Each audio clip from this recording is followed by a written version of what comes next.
I built my dream watch using parts from AliExpress to answer 3 simple questions. Can someone like me who has no business building watches build one? Will it survive real life use? And does building it feel better than buying the real thing?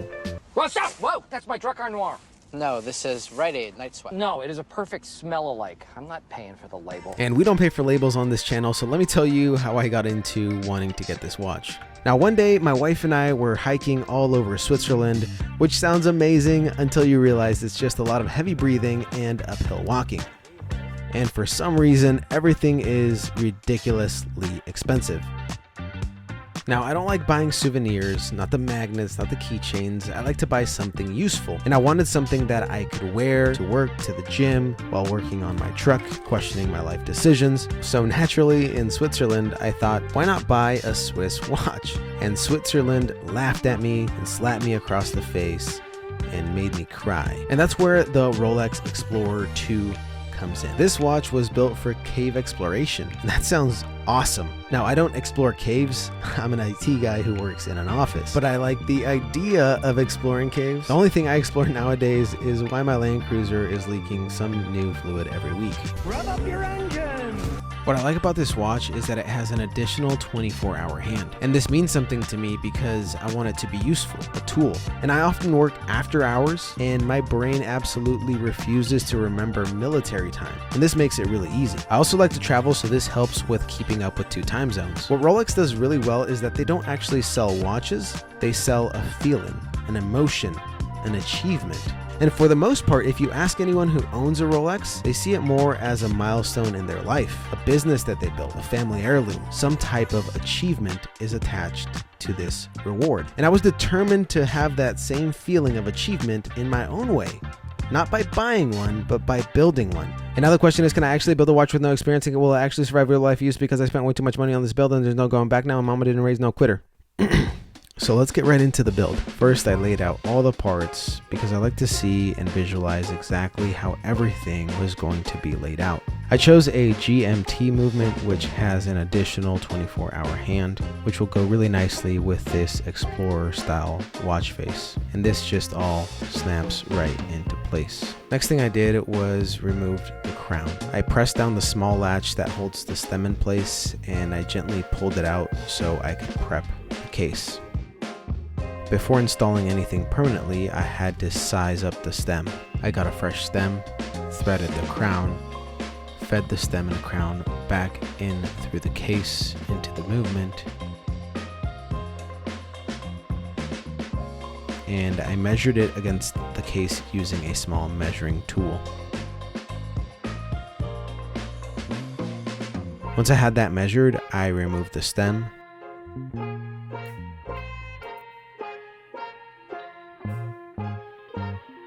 and that worked out perfectly.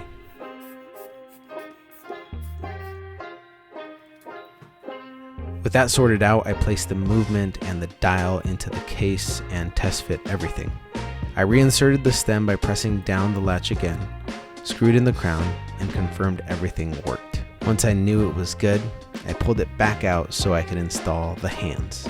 Before installing any hands, I had to reset the movement to midnight, making sure the date fully rolled over. That way everything lines up correctly.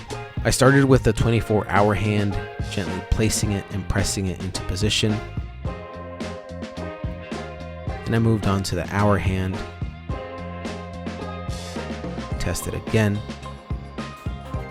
then the minute hand, and test it again after each step. But here is where I messed things up.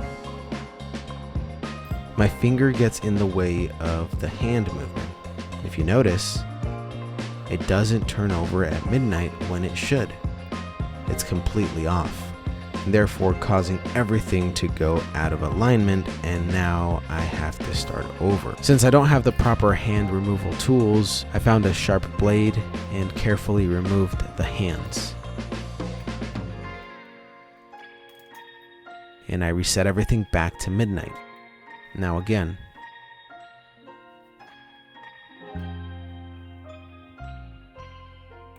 When I pressed in the crown to finally see it tick, it didn't. So I pulled it out immediately and I reassessed. And that's when I noticed what was going on. The seconds hand was slightly bent inward, touching the minute hand, causing it to get stuck when I pushed in the crown and therefore not ticking. And I tested again.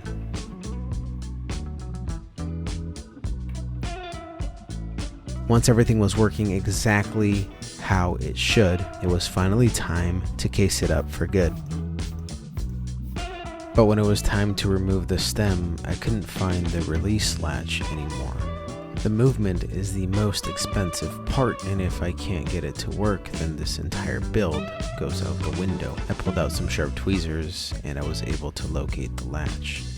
I placed the movement back into the case, and now we were ready to assemble it completely. One of the coolest things about this watch is that it's an automatic watch. That means there's no battery. It's powered by a small weight inside the watch that moves every time you move. It's basically a tiny mechanical engine on your wrist, running off of motion alone. No charging, no plugging it in, just gears, springs, and time.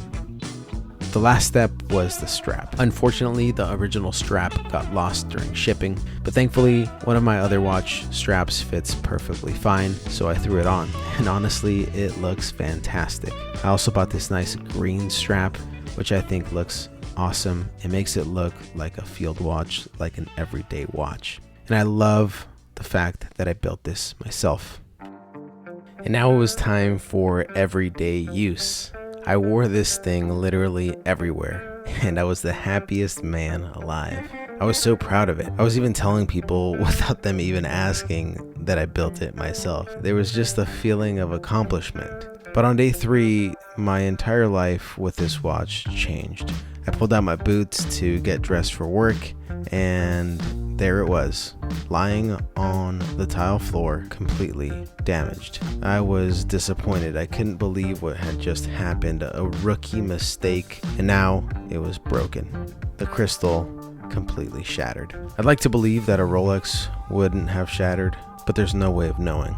Unless someone wants to send me one, I'll gladly test out that theory. But for now, I'm stuck with a shattered crystal. And I was disappointed at first, but then I realized something. The watch kept ticking, which meant that the internal components were completely fine. And then I remembered why I purchased this watch. I wanted it to be a tool. I didn't want to worry about it breaking. And what I learned from this build is something very important. You don't get something meaningful without risk. Whether you're building something, whether you're creating something, there's always going to be a risk. And sometimes the thing that breaks is proof that it was actually used.